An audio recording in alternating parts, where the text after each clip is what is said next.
कहानी की शुरुआत होती है लंदन शहर से, जहां हम क्विन नाम के एक लड़के को देखते हैं जो इस वक्त अपनी माँ से मिलने पास वाले सबवे स्टेशन में जा रहा था। वहां कंस्ट्रक्शन का काम चालू था और उसकी माँ कैरन मजदूरों की सुपरवाइजर थी। क्विन और उसकी माँ बातचीत कर ही रहे थे कि तभी वहां एक मजदूर ये बताने के लिए आया कि नीचे कुछ प्रॉब्लम है। ड्रिलिंग के दौरान एक बहुत बड़ा खड्डा मिला है जिसका पहले वहां होने का कोई अंदाजा नहीं था। एक्साइटेड होकर क्विन उस खड्डे में घुस गया, ये देखने के लिए कि आखिर वहां है क्या। वो उस रहस्यमयी गुफा में पहुंचा ही था कि तभी अचानक फर्श से आग निकलने लगी। ये देखकर क्विन चौंक गया, लेकिन फिर अचानक से गुफा की दीवारें तक हिलने लगी। क्विन ने हिसाब लगाया कि असल में ये एक बहुत ही विशाल जीव है। अगले ही पल उस जीव ने अचानक से क्विन के मुंह पर थूक दिया, जिसके बाद क्विन जल्दी से उस गुफा से बाहर भागा अपनी माँ को इस जीव के बारे में बताने के लिए। कैरन क्विन का चेहरा देखते ही बहुत घबरा गई और तुरंत ही उसका मुंह धुलवाने ले गई। उसने क्विन की चिंता में बिल्कुल भी ध्यान ही नहीं दिया कि वो बताने की कोशिश क्या कर रहा है। सभी मजदूर भी ये बात समझ गए थे कि उस गुफा में कुछ बहुत ही अजीब है। अचानक से सबवे स्टेशन का पूरा ढांचा कपकपाने लगा और उस विशाल जीव ने अपने मुंह से टनल में भयानक आग बरसाई। अब कैरन जल्दी से क्विन को लेकर वहां से बाहर निकलना चाहती थी। क्विन अभी भी यही बताना चाह रहा था कि उसने गुफा में एक अजीब सा विशालकाय जीव देखा और जल्द ही इसका सबूत उनकी आंखों के सामने आ गया। एक बहुत बड़े ड्रैगन के रूप में जो एलिवेटर के ढांचे को जोर जोर से हिलाने लगा। इससे कैरन के सर में एक बहुत गहरी चोट आई और उसकी मौके पर ही मौत हो गई। ये बहुत सारे ड्रैगन्स में से एक था जो उस रहस्यमयी गुफा से निकले और जल्द ही उन्होंने पूरे प्लेनेट पर कब्जा कर लिया। लगभग 18 साल बाद अब इंसान धरती से खत्म होने की कगार पर आ गए हैं और खाने की कमी से ड्रैगन्स भी भूखे मर रहे थे। अब हम एक जवान क्विन को स्कॉटलैंड के बॉर्डर पर एक उजड़े हुए कैसल में कुछ लोगों के साथ देखते हैं। ये सब लोग क्विन को अपना लीडर मानते हैं और उसकी काफी इज्जत भी करते हैं, लेकिन इस ड्रैगन से भरे समय में जीना बहुत ही मुश्किल है और अब खाने की कमी लोगों को बगावत करने पर मजबूर कर रही थी। तभी कैसल में रहने वाले एक आदमी ने कुछ लोगों का झुंड बनाया ताकि वो लोग अपनी उगाई हुई फसल को तोड़ सकें, क्योंकि खाने की बहुत ज्यादा कमी चल रही थी। इस बात का पता चलते ही क्विन ने उसे रोका और कहा कि फसल पूरी तरह तैयार नहीं है, अभी थोड़ा वक्त और दे दो वरना आने वाले समय में खाना और कम पड़ जाएगा। एडी नाम का वो आदमी बहस करते हुए बोला कि अगर आज खाना नहीं खाएंगे तो फ्यूचर रहेगा ही नहीं। और कैसा फ्यूचर? जिन बचे हुए ग्रुप से हमारी बातचीत चल रही थी 2 दिन पहले वो भी बंद हो गई, शायद ड्रैगन्स ने मार दिया होगा उनको। क्विन अपनी बात पर अड़ा रहा और उन्हें जाने की परमिशन नहीं दी। साथ ही उसने सभी गाड़ियों की चाबियां भी जब्त कर ली। दोनों तरफ गुस्सा बढ़ रहा था कि तभी क्विन का बेस्ट फ्रेंड क्रीडी वहां आया। उस वक्त एडी कह रहा था कि ये किला जेल है क्या। इस पर क्रीडी ने कहा कि जो जाना चाहता है वो आजाद है, चाहे उसके इस फैसले से हम सभी परेशानी में क्यों ना पड़ जाएं। लेकिन फिर ये बात भी याद रखना कि जो एक बार जाएगा वापस नहीं आ सकता। इस बात से फिलहाल के लिए तो ये मुद्दा संभल गया और एडी बाहर नहीं गया। इसके बाद हम क्विन और क्रीडी को किले के बच्चों का थोड़ा दिल बहलाने के लिए एक नाटक करते हुए देखते हैं। सोने से पहले क्विन सभी बच्चों से एक प्रार्थना करवाता है। इसमें किसी भगवान का नाम नहीं था, बल्कि कुछ सवाल जवाब थे कि ड्रैगन्स दिखने पर क्या किया जाए और क्या नहीं। उधर आधी रात को एडी ने गाड़ियों की चाबियां चुराई और अपने दोस्त माइकल को जगाया। साथ ही उसकी पत्नी को कहा कि किसी से कुछ मत कहना। जल्द ही कुछ और लोग भी इनके साथ मिल गए और फिर सभी गाड़ी चुरा कर चुपचाप गेट से निकले। कुछ ही देर में क्विन हवा की आवाज से जाग गया और उसने देखा कि एक छोटा बच्चा लियम हॉल के रास्ते में डरा सहमा बैठा है। उस बच्चे ने क्विन से पूछा कि क्या ये आवाज ड्रैगन की है, जिस पर क्विन ने उसे शांत करते हुए कहा कि ये सिर्फ हवा की आवाज है। क्विन ने लियम को अपने कमरे में रोक दिया जब तक उसका डर गायब ना हो जाए। वहीं बार्लो पक्षियों के शोर से घबरा कर नींद से उठा। उधर एडी और उसके दोस्त टमाटर तोड़ना और खाना शुरू कर चुके थे। तभी बार्लो को आसमान में कुछ अजीबोगरीब दिखाई दिया। उसने अलार्म बजाया ताकि सभी लोग जाग कर चौकन्ने हो जाएं।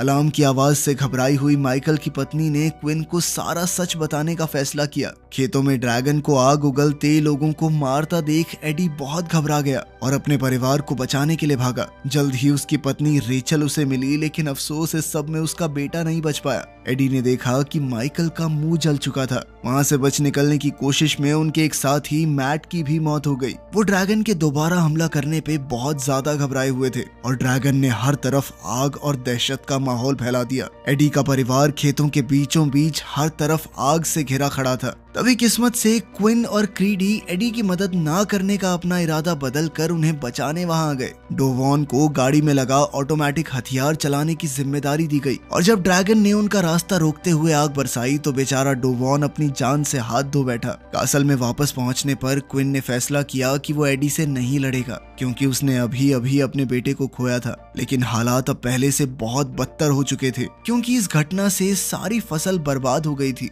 अगले दिन कासल में एक अजय नाम के आदमी को रेडियो में कुछ आवाजें सुनाई दी और उसने बार्लो को आगाह किया। बार्लो ने बहुत से टैंक कैसल की तरफ आते देख अलार्म बजाया। कैसल में हर एक इंसान को सुरक्षा के लिए एक हथियार दे दिया गया और बार्लो ने हिसाब लगाया कि गोला बारूद अब खत्म होने की कगार पे है। क्रीडी का मानना था कि शायद जो लोग सामने हैं वो हमला ना करना चाहते हों और उन्हें खुश होना चाहिए कि उनके अलावा और भी लोग जिंदा हैं। लेकिन जैसे ही गाड़ियां रुकी क्रीडी ने अपने शब्द वापस ले लिए। ये लोग अमेरिका से आए थे और उनका लीडर है वॉन जैन। वॉन जैन ने बताया कि वो एक हवाई जहाज को रीबिल्ड करके यहाँ तक पहुंचा है। हालांकि जहाज की लैंडिंग सही नहीं रही और उन्होंने करीब 100 आदमी खो दिए और अभी के लिए वो बस वहाँ रात गुजारना चाहते हैं। क्विन ने इन लोगों को पनाह तो दे दी लेकिन वो वॉन जैन की प्लेन वाली कहानी को कुछ हजम नहीं कर पाया क्योंकि ड्रैगन्स के राज में आसमान में प्लेन उड़ाना असंभव था। वॉन जैन ने क्विन की इस बात को नकारते हुए कहा कि मुझे ड्रैगन्स की कमजोरी मालूम है। शाम के वक्त उनकी आंखों की रोशनी कम हो जाती है और ड्रैगन्स को उस वक्त मारा जा सकता है। उसने सबूत के तौर पर ड्रैगन का दांत क्विन को दिखाया जिसे वो अपनी जीती हुई ट्रॉफी मानता था। ये देखकर तो क्विन इम्प्रेस हो गया और गाड़ियों को अंदर लाने का आदेश दिया। क्रीडी क्विन के इस फैसले से बेचैन हो उठा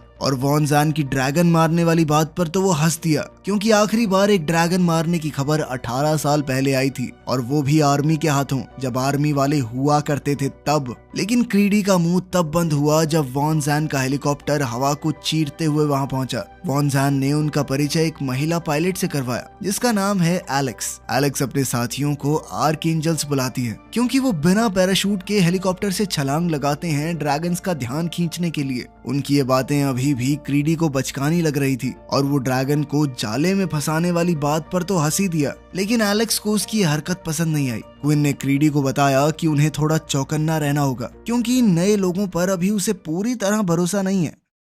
रात को एलेक्स और क्विन किचन में एक दूसरे से बातचीत कर रहे थे जिस दौरान एलेक्स ने क्विन से उस लड़के के बारे में पूछा जो हमेशा उसके साथ रहता है। ये तुम्हारा बेटा है क्या? क्विन ने उसे बताया कि इस लड़के का नाम जैरेड है और वो क्विन के पास तब से है जब वो 3 साल का था। क्विन और क्रीडी एक शेल्टर की तलाश में उस जगह से निकल रहे थे जहां जैरेड अपनी मरी हुई माँ को कई दिनों से जगाने की कोशिश में लगा हुआ था। क्विन चाहकर भी उसे अकेला नहीं छोड़ पाया और अपने साथ ले लिया। एलेक्स ने क्विन से कहा कि तुम बहुत दयालु हो, अगर तुम्हारी जगह कोई और आदमी होता तो बिना बात बच्चे की सिरदर्दी ना लेता। क्विन ने मौके का फायदा उठाते हुए एलेक्स से पूछा कि अमेरिकन फौजी यहाँ पूरा समुद्र पार करके यूके में क्या करने आए हैं। उसके जाल में ना फंसते हुए एलेक्स ने जवाब दिया कि यह सवाल कमांडर वॉन जैन से ही किया जाए तो बेहतर होगा। उसी पल बार्लो दोबारा इमरजेंसी घोषित करते हुए अलार्म बजाता है। क्विन को अमेरिकन फौजियों के डिसिप्लिन और योग्यता के सामने अपना सिक्योरिटी सिस्टम देखकर शर्मिंदगी महसूस हो रही थी। अलार्म बजने के साथ ही हेलीकॉप्टर उड़ने लगा, ट्रक्स सड़कों पर आ गए और 3 आदमी अपनी मोटरसाइकिल्स पर टारगेट को घेरते हुए एक ट्रायंगल पोजीशन बनाते हुए आगे बढ़े। आज आर्कएंजल बनने की बारी एल्वरेज की थी,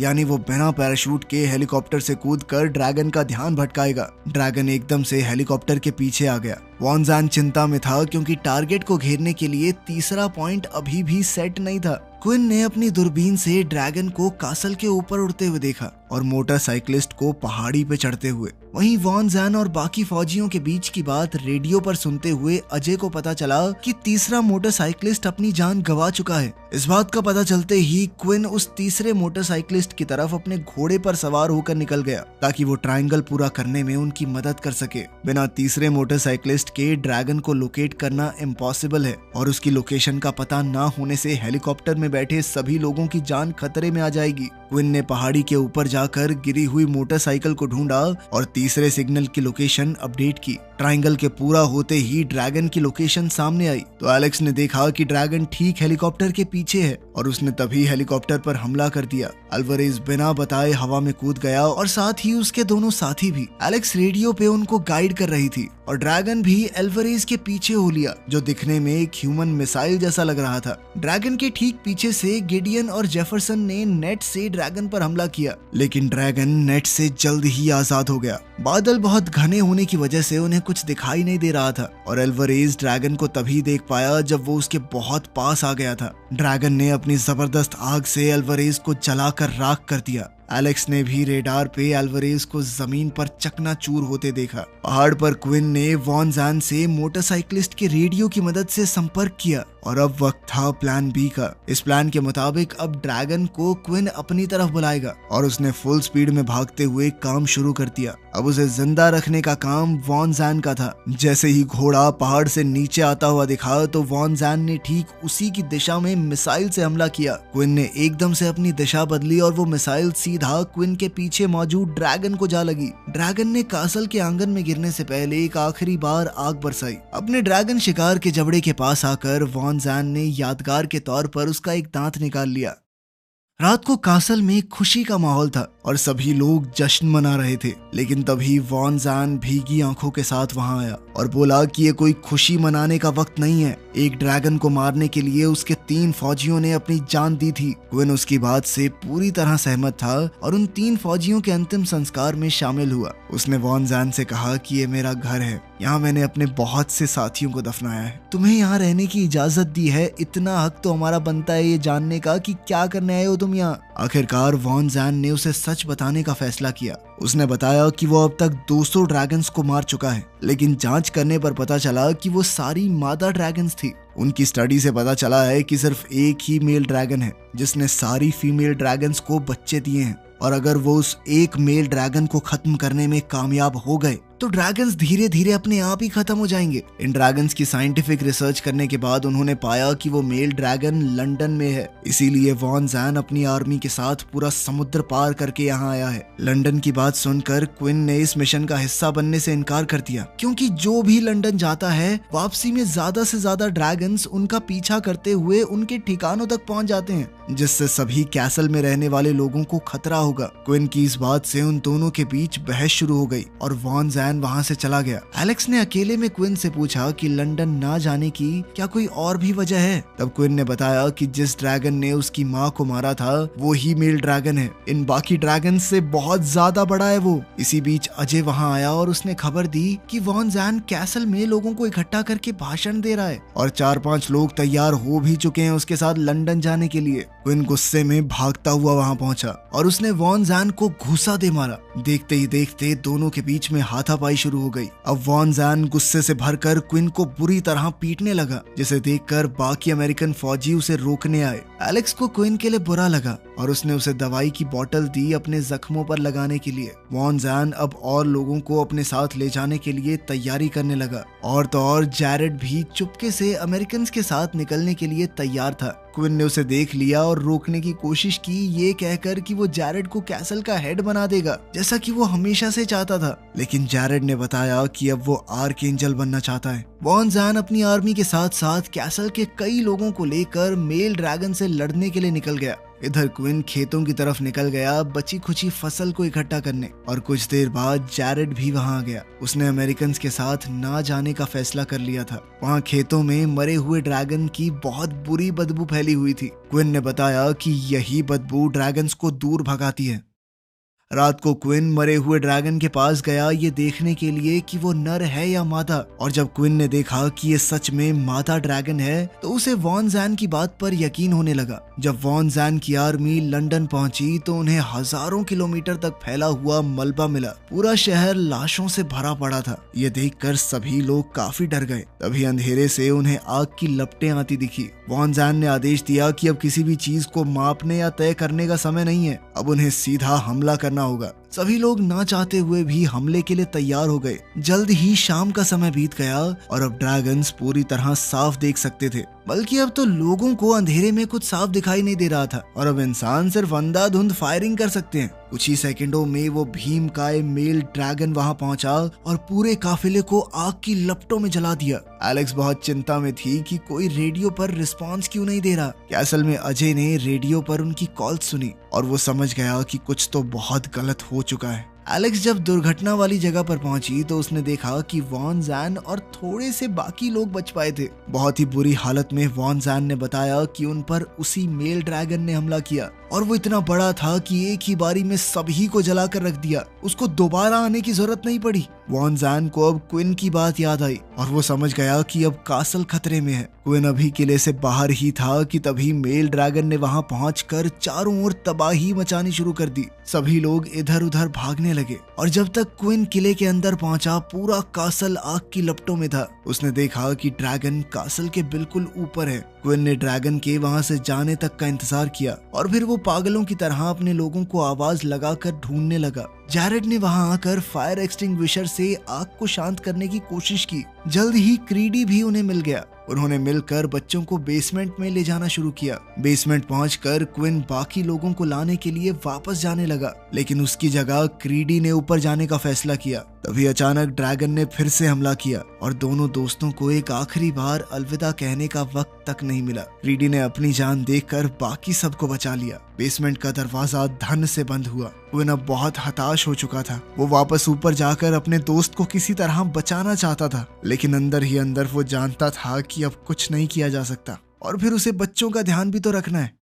कुछ घंटों बाद एलेक्स और वॉन जैन वहां आए और सबको बेसमेंट से बाहर निकाला। वॉन जैन ने ये बात मानी कि क्विन सही था और वॉन जैन की वजह से वहां भी लोग मरे और यहाँ भी, लेकिन इसका मतलब ये नहीं था कि वॉन जैन ने हार मान ली। लेकिन वॉन जैन ये सुनकर चौकन्ना रह गया कि अब क्विन लड़ना चाहता था। अब क्विन ने ठान लिया था कि एक बार इस शैतान से आर पार की लड़ाई करना जरूरी है। कब तक वो इस तरह डर डर के जीते रहेंगे। जैरेड को कैसल का इंचार्ज बनाकर उसने वॉन जैन और एलेक्स को अपना प्लान बताया। वो तीनों शाम के समय हेलीकॉप्टर में नदी के साथ साथ उड़ते हुए लंदन के बीचों बीच पहुंच गए। शहर पूरी तरह तहस नहस हो चुका था और यहाँ अब ड्रैगन का राज था। एलेक्स का मानना था कि आगे बढ़ने का मतलब अपनी जान से हाथ धोना है, लेकिन क्विन ने बताया कि वो लंदन में ही पला बड़ा है और यहाँ के अंडरग्राउंड रास्तों को बहुत अच्छे से जानता है। इससे उन तीनों को आगे बढ़ने में काफी आसानी होगी। तभी अचानक बहुत सारे ड्रैगन्स हवा में बौखलाए हुए से उड़ने लगे। तीनों को कुछ समझ नहीं आया क्योंकि ड्रैगन्स ने उन्हें नहीं देखा था और ना ही उनके ऊपर अटैक कर रहे थे। तभी आसमान में मेल ड्रैगन आया और उसने एक मादा को अपना खाना बना लिया। मेल ड्रैगन अब इतना ज्यादा भूखा हो चुका था कि उसने अपनी प्रजाति को ही खाना बनाना शुरू कर दिया था। ये देखकर सभी मादा ड्रैगन्स दूर भाग गई, जिससे उन तीनों को आगे बढ़ने का अच्छा मौका मिल गया। वो शहर की टनल्स से होते हुए उसी सबवे स्टेशन में पहुंचे जहां क्विन की मां कैरन की मौत हुई थी। अब प्लान था मेल ड्रैगन को यहाँ लाकर विस्फोटक तीरों से उस पर हमला करना। जैसे ही क्विन एलिवेटर पर चढ़ने लगा तो उसे अपने बचपन की बुरी यादों ने घेर लिया, जब उसी जगह पर उसकी माँ की मौत हुई थी। हालात को समझते हुए वॉन जैन ने उसे हौसला देते हुए कहा कि अपने दुख को अपनी ताकत बनाओ। इस गुस्से की मदद से इस ड्रैगन को जलाकर राख करना है हमें आज। जल्द ही क्विन पूरे जोश में ऊपर चढ़ने लगा। वॉन जैन ने तीनों को अलग अलग दिशाओं में जाने की सलाह दी और ड्रैगन के आते ही वो तीनों अपनी अपनी जगह पर तैनात हो गए। तभी क्विन को ध्यान आया कि उसने अपने तीर तो खो दिए हैं। एलेक्स बहुत घबराई हुई थी। वो आमतौर पर आसमान की ऊंचाइयों से दुश्मनों से लड़ती थी। अब जमीन पर खुद को अकेला पाकर वो बहुत घबरा गई थी। वॉन जैन ने टावर के ऊपर से एलेक्स को प्लान के हिसाब से चलने के ऑर्डर्स दिए। वो लगातार उसे आगे बढ़ने को कह रहा था। एलेक्स अपने डर पर काबू पाकर अब ड्रैगन का ध्यान भटकाते हुए भागने लगी और अब ड्रैगन भी उसके पीछे चल दिया। जैसे ही वॉन जैन ने तीर चलाया, ड्रैगन आखिरी मिनट पर उसकी तरफ मुड़ गया और उसने तीर को अपनी आग से बेअसर कर दिया। ड्रैगन को अपनी ओर आता देख वॉन जैन डरा नहीं और एक योद्धा की तरह उसकी तरफ छलांग लगा दी, पर इस बार ड्रैगन ने उसे जिंदा निगल लिया। वॉन जैन की मौत के बाद एलेक्स और क्विन अलग अलग जाने के प्लान को छोड़कर एक साथ आ गए। ड्रैगन को अब तक थोड़ी चोट तो आई थी, लेकिन जल्द ही वो सब कुछ भूलकर अपने दुश्मनों को मिटाने के लिए निकल पड़ा। तभी एलेक्स को वो खोया हुआ तीर दिखाई दिया। क्विन किसी तरह उसकी तरफ भागा और शॉट की तैयारी की। वक्त बहुत कम था, इसलिए एलेक्स ड्रैगन के सामने गोलियां चलाकर उसका ध्यान भटका रही थी। तीर को लोड करते ही क्विन ड्रैगन के सामने आ गया और आखिरकार अब उसके सामने अपनी माँ की मौत का बदला लेने का मौका था। जैसे ही ड्रैगन ने मुंह खोला, क्विन ने तीर चलाया और तीर लगते ही ड्रैगन बुरी तरह फट गया। इस तरह क्विन ने अपनी माँ की मौत का बदला पूरा किया और इंसानों को पूरी तरह खत्म होने से बचा लिया।